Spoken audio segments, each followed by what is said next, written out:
नमस्कार दोस्तों, आज मैं आपके लिए लेके आई हूँ सामाजिक अध्ययन की 12th पाठ योजना।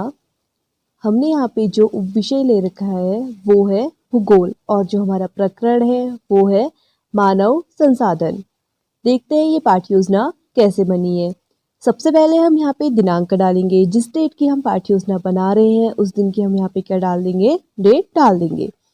हमारा जो विषय होगा वो होगा सामाजिक अध्ययन। हमने यहाँ पे उपविषय जो ले रखा है वो है भूगोल। हमारा जो प्रकरण है वो है मानव संसाधन। कक्षा 8th है, कालांश 6 है, समय है 35 मिनट। दोस्तों, अगर आपको हमारा ये वीडियो पसंद आए तो प्लीज़ हमारे चैनल को लाइक, सब्सक्राइब एंड शेयर जरूर करें। देखते हैं, सबसे पहले जो हमारा पॉइंट है वो है सामान्य उद्देश्य। यहाँ पर हमने 6 सामान्य उद्देश्य लिए हैं। पहला उद्देश्य छात्रों में सामाजिक अध्ययन के विषय में रुचि उत्पन्न कराना। दूसरा, छात्रों को सामाजिक अध्ययन के अंतर्गत भौगोलिक परिस्थितियों का ज्ञान कराना। तीसरा, छात्रों को अपने आसपास की वस्तुओं के बारे में जानकारी देना। फोर्थ, छात्रों की मानसिक तथा भौतिक क्षमता का विकास कराना। फिफ्थ, छात्रों में स्मरण शक्ति, कल्पना शक्ति एवं विचार शक्ति का विकास कराना। 6 पॉइंट, छात्रों के दृष्टिकोण को विशाल बनाना। ये जो 6 पॉइंट हैं ये है हमारे सामान्य उद्देश्य। अगला जो पॉइंट है वो है विशिष्ट उद्देश्य। यहाँ पर हमने 4 विशिष्ट उद्देश्यों को लिया है और हमारे जो विशिष्ट उद्देश्य होते हैं वो हमारे प्रकरण से संबंधित होते हैं। हमारा जो प्रकरण था वो था मानव संसाधन। तो यहाँ पे हमारा जो पहला पॉइंट होगा वो होगा छात्रों को मानव संसाधन के बारे में जानकारी देना। दूसरा, छात्रों को मानव संसाधन के बारे में भली प्रकार से अवगत कराना। थर्ड जो पॉइंट होगा वो होगा छात्रों को जनसंख्या अभिश्राप से संबंधित जानकारी देना।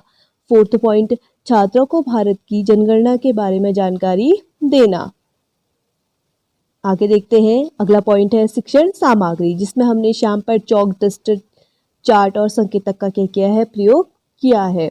पूर्व ज्ञान, छात्र मानव संसाधन के विषय में सामान्य जानकारी रखते हैं। ये क्या हो जाएगा हमारा पूर्व ज्ञान। आगे देखते हैं, अगला जो हमारा पॉइंट है वो है प्रस्तावना कौशल। ये हमारी पाठ योजना का सबसे महत्वपूर्ण पॉइंट होता है। यहाँ पर हमने 3 कॉलम बनाए हैं। पहला, क्रम संख्या, छात्र अध्यापिका क्रियाएं और छात्र छात्र क्रियाएं। यहाँ पर जो प्रश्न होते हैं वो एक दूसरे से कोरिलेट करते हैं। पहला जो प्रश्न है वो है मानव पहले कहाँ रहता था। इसका जो उत्तर होगा वो होगा मानव पहले जंगल में रहता था। अगला प्रश्न, जंगल से निकलकर वह कहाँ आया। इसका जो उत्तर होगा वो होगा जंगल से निकलकर वह गाँव में आया। तीसरा प्रश्न, गाँव में मानव अपनी आवश्यकताओं की पूर्ति कैसे करता था। इसका जो उत्तर होगा वो होगा मानव अपनी आवश्यकताओं की पूर्ति कृषि के माध्यम से करता था। फोर्थ पॉइंट, कृषि कैसा संसाधन है। इसका जो उत्तर होगा कृषि मानव संसाधन है। पांचवा प्रश्न, मानव संसाधन के बारे में आप क्या जानते हैं। ये जो प्रश्न होगा ये हो जाएगा हमारा समस्यात्मक प्रश्न। आगे देखते हैं, अगला जो पॉइंट है वो है उद्देश्य कथन, जिसमें हम लिखेंगे छात्रों, आज हम मानव संसाधन के विषय में विस्तार पूर्वक अध्ययन करेंगे। इसके बाद हमारा जो नेक्स्ट पॉइंट होगा वो होगा प्रस्तुतिकरण, जिसमें हमने 8 कॉलम बनाए हैं।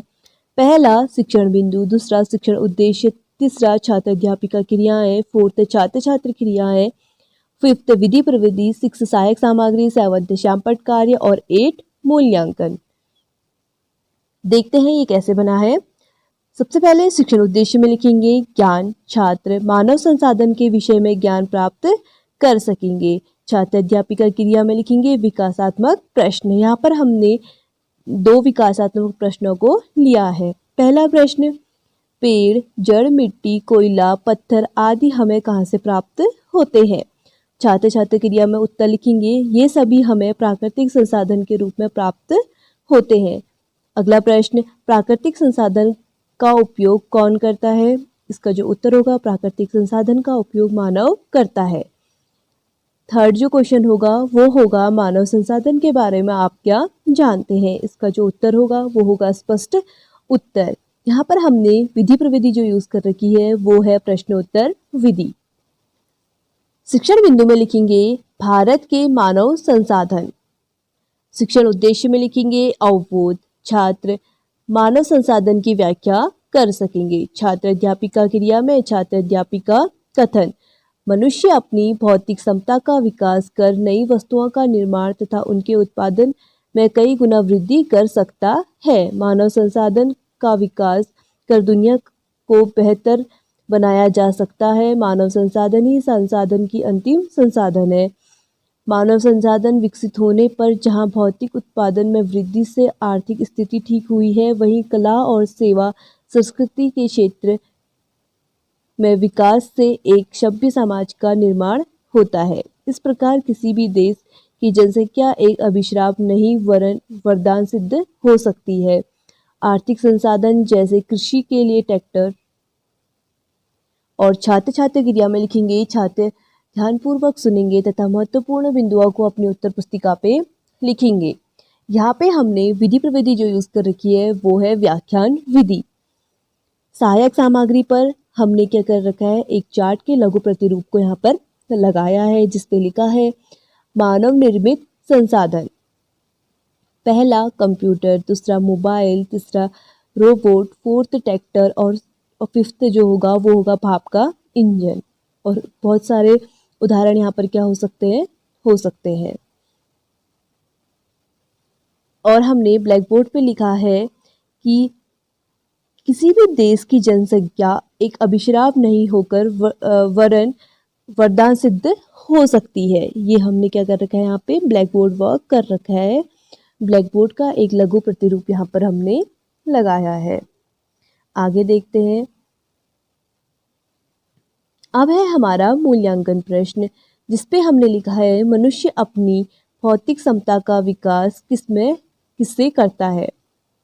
ये हमारा क्या हो जाएगा, मूल्यांकन प्रश्न। नेक्स्ट देखते हैं। शिक्षण उद्देश्य में लिखेंगे अनुप्रयोग। छात्र मानव संसाधन के विषय में अन्य लोगों को अवगत करा सकेंगे। छात्र अध्यापिका कथन पे लिखेंगे विकासात्मक प्रश्न। पहला प्रश्न, आर्थिक संसाधन किसके काम आते हैं। छात्र छात्र क्रिया में लिखेंगे आर्थिक संसाधन मानव के काम आते हैं। अगला प्रश्न, भारत में जनसंख्या अभिशाप से आप क्या समझते हैं। इसका जो उत्तर होगा वो होगा स्पष्ट उत्तर। यहाँ पर हमने विधि प्रविधि जो यूज कर रखी है वो है प्रश्नोत्तर विधि। शिक्षण बिंदु, हमारा जो दूसरा शिक्षण बिंदु हो जाएगा वो होगा भारत में जनसंख्या अभिशाप। शिक्षण उद्देश्य पे लिखेंगे कौशल। छात्र जनसंख्या अभिशाप को पहचानने का कौशल प्राप्त कर सकेंगे। छात्र क्रिया में लिखेंगे छात्र अध्यापिका कथन। किसी देश की जनसंख्या उस देश का मानव संसाधन है। यदि मानव संसाधनों का देश सही तरह से उपयोग नहीं करता तो वह अभिशाप बन जाती है। उदाहरण, कुंजवरपुर गांव में श्यामचरण और भवानी शंकर रहते थे। दोनों के पास बराबर जमीन थी। दोनों का व्यवसाय कृषि एवं पशुपालन था। श्यामचरण के घर में 4 तथा भवानी शंकर के घर में 6 सदस्य थे। अपने बच्चों को स्कूल नहीं भेजा जबकि भवानी ने अपने बच्चों को स्कूल भेजा। श्याम के पुत्र का मन खेतीबाड़ी में नहीं लगा और वह ड्राइविंग करने लगा और नशे का आदि हो गया। भवानी के पुत्र ने पढ़ाई पूरी करी और अपने व्यवसाय शुरू किए। इस प्रकार भवानी का परिवार जनसंख्या का वरदान तथा श्यामचरण का परिवार अभिशाप का उदाहरण है। यहाँ पे छात्र छात्र क्रिया पे लिखेंगे छात्र ध्यानपूर्वक सुनेंगे तथा महत्वपूर्ण बिंदुओं को अपनी उत्तर पुस्तिका पे लिखेंगे। यहाँ पे विधि प्रविधि जो यूज हो रखी है वो है व्याख्यान विधि। श्यामपट्ट कार्य पे लिखेंगे यदि मानव संसाधनों का सही तरह से उपयोग नहीं करता है तो वह अभिशाप बन जाता है। उद्देश्य पे लिखेंगे अभिरुचि। छात्र जनसंख्या अभिशाप से संबंधित कार्यक्रमों को देखने व सुनने में रुचि ले सकेंगे। छात्र अध्यापिका क्रिया में विकासात्मक प्रश्न। पहला प्रश्न, श्यामचरण के परिवार में कितने सदस्य थे। छात्र छात्र क्रिया पे लिखेंगे श्यामचरण के परिवार में 4 सदस्य थे। प्रश्न, भारत में जनसंख्या वितरण के बारे में आप क्या समझते हैं? इसका जो उत्तर होगा वो होगा स्पष्ट उत्तर। यहाँ पे विधि प्रविधि जो यूज हो रखी है वो है प्रश्नोत्तर विधि। हमारा तीसरा जो शिक्षण बिंदु हो जाएगा वो हो जाएगा भारत में जनसंख्या विवरण। शिक्षण उद्देश्य पे लिखेंगे अभिवृद्धि। छात्र जनसंख्या विवरण के विषय में वैज्ञानिक दृष्टिकोण विकसित कर सकते हैं। छात्र अध्यापिका कथन, 2011 की जनसंख्या के अनुसार भारत की कुल जनसंख्या 121.03 करोड़ हो गई है। 2011 के दौरान भारत की जनसंख्या में 17.647 की वृद्धि हुई है, जो पिछले 6 साल में वृद्धि के मुकाबले कम है। 2011 की जनसंख्या के अनुसार भारत का घनत्व 382 प्रति वर्ग किलोमीटर है। जनसंख्या विवरण को प्रभावित करने वाले कारक भौतिक व अधिक है। छात्र छात्र क्रिया में लिखेंगे छात्र ध्यानपूर्वक सुनेंगे तथा महत्वपूर्ण बिंदुओं को अपनी उत्तर पुस्तिका पे लिखेंगे। विधि प्रविधि जो यूज हो रखी है वो हो रखी है व्याख्यान विधि। ब्लैक बोर्ड पे हम जो वर्क करेंगे उस पे लिखेंगे 2011 के अनुसार भारत की कुल जनसंख्या 121.02 करोड़ है। 2011 के अनुसार भारत का घनत्व 382 प्रति वर्ग किलोमीटर है। मूल्यांकन जो प्रश्न हो जाएगा वो हो जाएगा 2011 की जनसंख्या के अनुसार भारत की कुल जनसंख्या बताइए। ये हमारा क्या हो जाएगा, मूल्यांकन प्रश्न हो जाएगा। देखते हैं अगला जो पॉइंट होगा वो होगा निरीक्षण कार्य, जिसमें लिखेंगे छात्र अध्यापिका छात्रों को श्यामपट्ट कार्य को उतारने को कहेगी तथा दिए गए कक्षा कार्य का घूमकर निरीक्षण करेगी। पुनरावृत्ति प्रश्न में लिखेंगे रिक्त स्थानों की पूर्ति कीजिए। पहला, मनुष्य अपने भौतिक क्षमता का विकास कर डैश डैश का निर्माण करता है। दूसरा प्रश्न, किसी देश की जनसंख्या उस देश का डैश डैश है। एक वाक्य में उत्तर दीजिए। पहला प्रश्न, मानव संसाधन का मानव के जीवन में क्या उपयोग है। दूसरा प्रश्न, 2011 की जनगणना के अनुसार भारत की जनसंख्या कितनी है। लास्ट जो पॉइंट होगा वो होगा हमारा गृह कार्य, जिसमें पहला प्रश्न होगा जनसंख्या विवरण को प्रभावित करने वाले 2 कारकों के बारे में लिखिए। दूसरा प्रश्न, जनसंख्या वितरण से आप क्या समझते हैं।